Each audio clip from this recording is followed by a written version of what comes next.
Good afternoon, everyone. My name is Martha Cisneros Paja. I am a project manager, a wine writer, an educator, also known as Wine Diva, and I am the founder of Latinas Wine Club. I am so honored to be your host as we kick off our very first session of the 2026 Women in Wine Leadership Symposium. Garzón Albariño Reserva recently became the winery's number one selling wine in both the US and Uruguay. Bodega Garzón now holds more Albariño vineyards than anyone else outside Spain. To help us understand how Garzón is championing this dynamic market, please join me in welcoming the North American wine educator for Bodega Garzón, Mele Sosa, who has a winemaking background from UC Davis and a degree in viticulture and enology from Santiago's Universidad Católica de Chile. Mele, welcome. Hello, Martha. Thanks for the introduction. And I'm very, very excited to join you. So, as someone who helped pioneer this variety, Albariño, what does it mean to you personally to see Albariño breaking through that red wine legacy? Tanat is the national great, but seeing Albariño emerge as a global success is incredibly exciting. It shows that Uruguay is not a one variety story. And for me, it's proof that our terroir can produce world-class wines across the styles, and that South America can lead as well in white wines. In Garçon, I think the balance comes from the intention from the very beginning. I mean, the terroir is fantastic. You mentioned the Mother Rock. We have one of the most ancient soils in the world, is a 2.5 billion years eroded granite, proximity to the ocean that gives us that constant breezes and cools down the long summers that we have. And the beauty of having these wines selected from more than 1,500 different plots that we grow in Garzón with 20 different grape varieties. It comes from the beginning, from the vision of Mr. Alberto Antonini. So quality and the technology that we use, also with a huge commitment with Mother Nature, it's key for us. So I think we are not afraid to showcase these wines at a very affordable price, because Mother Nature is giving us that, and we are respecting and showing wines that are have a true sense of place, like an essence that it reflects in every sip. You feel the terroir. We call them terroir wines.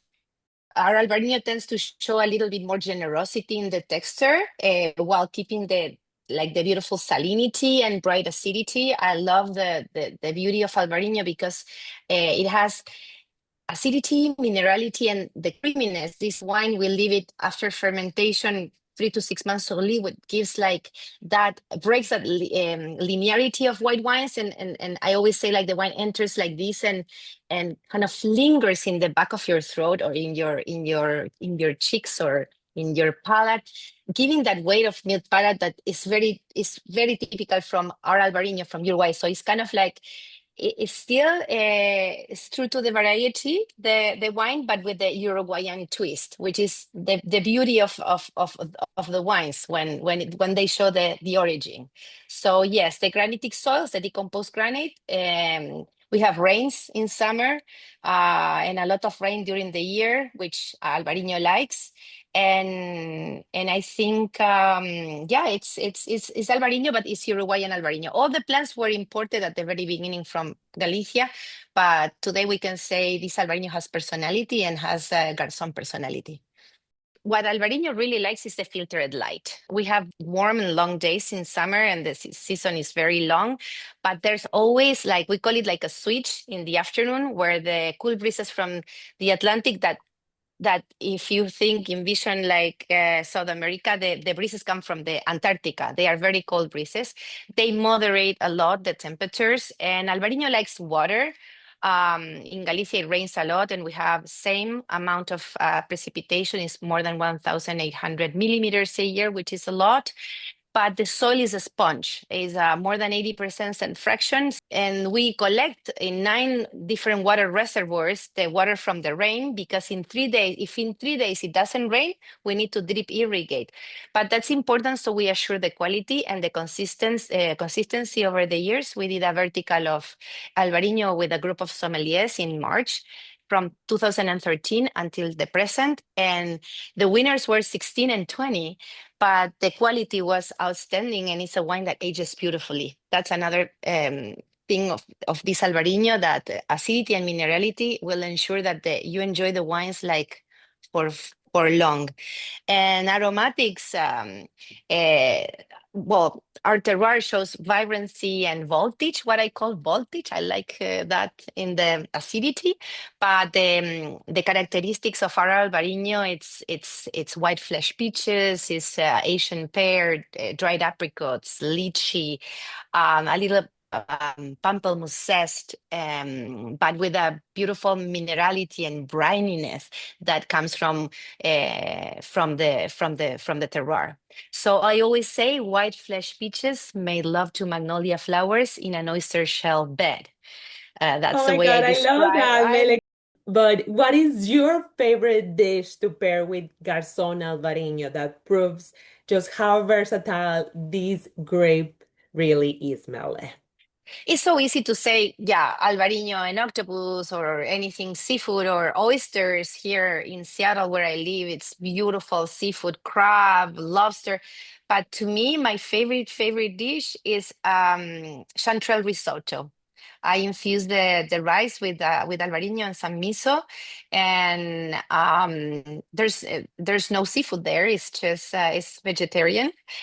With everything. And as you mentioned, Michelin stars and different restaurants, we have these Albariño in steakhouses and people wanting to have sometimes Albariño and steak because the acidity cuts through the fat, that minerality lingers like velvet. So it also helps like refresh a meal that is a little bit more like heavy on fats. Just want to say to everybody that Albariño is the only grape that we grow in Garzón that does not come from clones. It's what we call massal selection. So every single plant comes from a seed. So I think it's beautiful because it's like human beings. Genetically, they are not equal. They are different. And also that we use native yeasts. This Albariño ferments in stainless steel, but we have another that ferments in cement. And we really believe that showing and to be true to the place is what makes this Albariño very successful. And I think Garzón has been very true to that in terms of sustainability and no using chemicals of synthesis and being good with Mother Nature and also our workers. Thank you all for joining this opening session.